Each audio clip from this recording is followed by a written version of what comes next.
All right, let's get into it. Today we are deconstructing the massive 214-minute spy epic, Dhurandhar. This is a movie that doesn't really end, it just stops, leaving you with this jaw-dropping cliffhanger that kind of makes you rethink everything you just saw. So we're going to break down this whole dense, action-packed story and figure out how it all leads up to that insane final scene.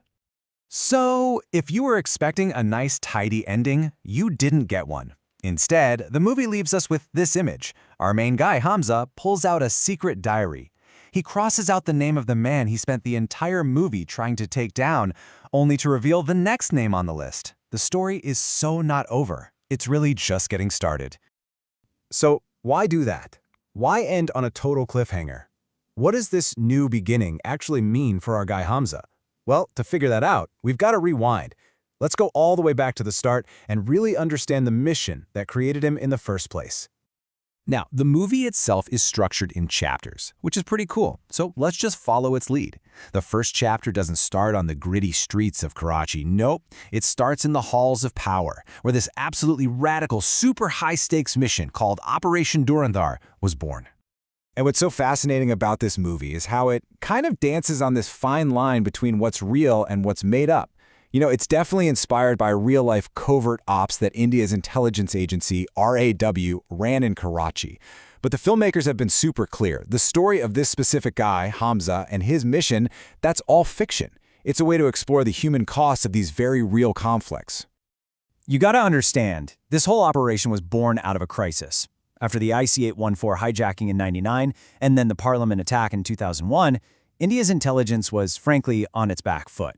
So that's when the Intelligence Bureau Chief, Ajay Sanyal, played by a really sharp Armadavan, comes up with this wild idea. He says, instead of just reacting to attacks, what if we go on offense and dismantle these networks before they can hit us? And that was the whole idea behind Operation Dhurandhar. The goal wasn't just to play defense anymore. It was to get inside. The plan was to stick an asset so deep into the enemy's world that he could basically become a virus and tear the whole thing down from within. So who do they pick for this impossible job? Well, this is where it gets really interesting. Sanyal doesn't pick some seasoned super spy. He picks Jaskarat, a 20-year-old kid from Punjab, played by Ranveer Singh, who's in jail for a crime of passion. He's not an agent, he's just a raw nerve, a guy with absolutely nothing left to lose. And that right there makes him the perfect, completely untraceable weapon. So the asset is chosen, and now the operation kicks into its most dangerous phase. Jaskarat is literally thrown into the lion's den, the underworld of Karachi, where he can't just survive, he has to become one of them. So poof, Jaskarat is gone. He just ceases to exist. In his place, we get Hamza Ali Mazari, a guy from Balochistan who shows up in Lyari, the most notorious neighborhood in Karachi, just looking for work. His very first stop, and his only real lifeline, is this little juice shop, which is secretly run by another deep-cover Indian operative. And that's where his whole new life kicks off. Okay, so you're in Karachi. How do you get inside the most powerful gang? Well, Hamza's plan is pretty nuts. He gets a piece of intel that the son of Liari's top dog, Rehman Dakat, is about to get hit at a wedding. The plan? Publicly save the son to win the father's trust. But things go sideways. The target, Naeem, gets killed in the chaos. But Hamza manages to save Rehman's other son, Faisal. It was bloody, it was messy, but hey, it worked. He's in. So now Hamza's on the inside. He's in the Kingpin's court, which is this totally treacherous new world. He has to play this complicated game of power, loyalty, and betrayal, all while keeping his real mission a total secret. All right, let's meet the players in this crazy game. First, you've got the main target, the ruthless kingpin Rehman Dakat, played just brilliantly by Akshay Khanna. Then you have Hamza's allies. There's a corrupt but very useful cop, SP Chaudhry Aslam, played by Sanjay Dutt, and a kind of slimy local politician, Jamil Jamali, played by Rakesh Bedi. And then, to make everything 1,000 times more complicated, there's Jamali's daughter, Yelena, who becomes Hamza's love interest. Hamza is good at his job, and pretty soon he becomes one of Rehman's most trusted guys. But the deeper he gets, the more the lines start to get blurry. He really falls for Yelena, the daughter of his political contact, Jamil. And that romance, it becomes the real emotional core of the film. It just raises the personal stakes for Hamza to a level that's almost impossible to handle.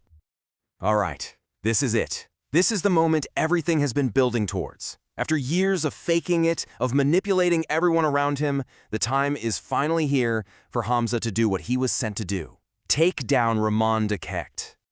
And the takedown itself is just executed with this brutal, cold precision. Their cop buddy, SP Aslam, sets up this chaotic fake police encounter that leaves Rahman injured. In all the confusion, Hamza rescues his boss, getting him away from everyone by taking him to a hospital. And there, when he's finally alone with his target, he finishes the job. But there's no fist pump, no celebration. He just goes back to Yalina and completely falls apart. It's an incredible scene that shows you just how much this mission has cost him. But, like we talked about at the very beginning, that wasn't the end. You think, okay, mission accomplished, right? No way. Killing Rahman wasn't the end of Operation Dhurandhar. It was just checking off the first name on a very long list. In that moment where he's completely broken down, Yalina is just begging him for answers. And the line he gives her, it is just chilling. He tells her, "I have to become the king of Karachi. After this, you will never ask me another question."